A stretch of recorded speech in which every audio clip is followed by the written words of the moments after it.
పశ్చిమాసియాలో యుద్ధ జ్వాలలు గల్ఫ్ దేశాలను అతలాకుతలం చేస్తున్నాయి. ఇరాన్పై అమెరికా, ఇజ్రాయెల్ జరిపిన భీకర దాడులకు ప్రతీకారంగా ఇరాన్ వందలాది క్షిపణులు, డ్రోన్లతో గల్ఫ్ దేశాలపై విరుచుకుపడుతోంది. యుఏఈ, కువైట్, ఖతార్, బహ్రెయిన్ వంటి దేశాల్లోని అమెరికా సైనిక స్థావరాలే కాకుండా పౌర ప్రాంతాలను కూడా ఇరాన్ లక్ష్యంగా చేసుకుంది.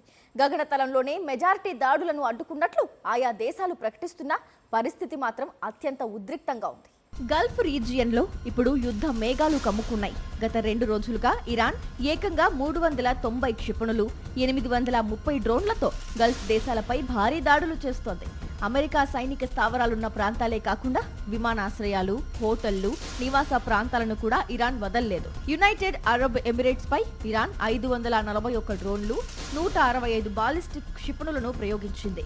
ఇందులో అత్యధికంగా 500కు పైగా డ్రోన్లను యుఏఈ రక్షణ వ్యవస్థలు అడ్డుకున్నాయి. అటు బహ్రెయిన్ వైపు దూసుకొచ్చిన 45 క్షిపణులు, 9 డ్రోన్లను అక్కడి ఎయిర్ డిఫెన్స్ సిస్టమ్స్ కూల్చివేశాయి. కువైట్ రక్షణ శాఖ వెల్లడించిన వివరాల ప్రకారం గడిచిన 2 రోజుల్లో 97 బాలిస్టిక్ క్షిపణులు, 283 డ్రోన్లను కువైట్ వాయుసేన అడ్డుకుంది. అయితే ఈ దాడుల్లో ఒకరు మరణించగా 30 మందికి పైగా గాయపడ్డారు. ఖతార్లో కూడా 66 క్షిపణులు పడడంతో కనీసం 16 మంది గాయపడినట్లు అక్కడి అంతర్గత వ్యవహారాల శాఖ తెలిపింది. అర్ధరాత్రి వేళ లెబనాన్ సరిహద్దు నుంచి కూడా ఇజ్రాయెల్ ఉత్తర ప్రాంతంపై క్షిపణి దాడులు జరిగాయి. మరోవైపు కువైట్లోని అమెరికా బేస్ పై జరిగిన దాడిలో 3 అమెరికా సైనికులు మరణించడం అగ్రరాజ్యాన్ని ఉలిక్కిపడేలా చేసింది.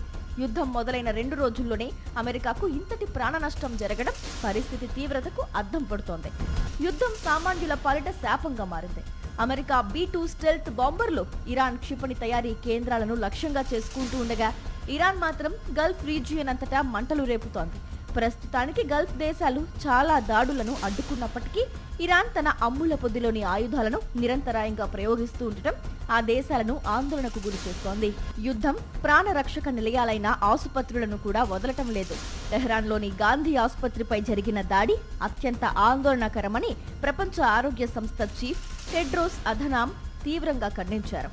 అటు అహ్వాజ్ నగరంలోని మరో ఆసుపత్రి సమీపంలో క్షిపణులు పడటంతో ఐసీయూలోని రోగులను అత్యవసరంగా తరలించాల్సి వచ్చింది. తన జీవితంలో ఇలాంటి భీకర దృశ్యాలను ఎప్పుడూ చూడలేదని, కనీసం ఇరాన్ ఇరాక్ యుద్ధంలో కూడా ఇలా జరగలేదంటూ ఇరాన్ ఆరోగ్య మంత్రిత్వ శాఖ ప్రతినిధి హుసేన్ కిర్మాన్పూర్ ఆవేదన వ్యక్తం చేశారు.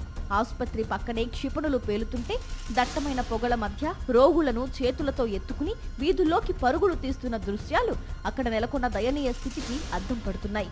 ఒకవైపు అగ్రనేతల మరణాలు, మరోవైపు 3 అమెరికా సైనికుల మృతితో యుద్ధం పతాక స్థాయికి చేరింది. అయితే పాఠశాలలు, ఆసుపత్రులపై పడుతున్న బాంబులు అమాయక పౌరుల ప్రాణాలను హరిస్తున్నాయి. 2 దేశాల పంతం మధ్య సామాన్యుల ఆర్తనాదాలు అరణ్య రోదనలుగానే మిగిలిపోతున్నాయి.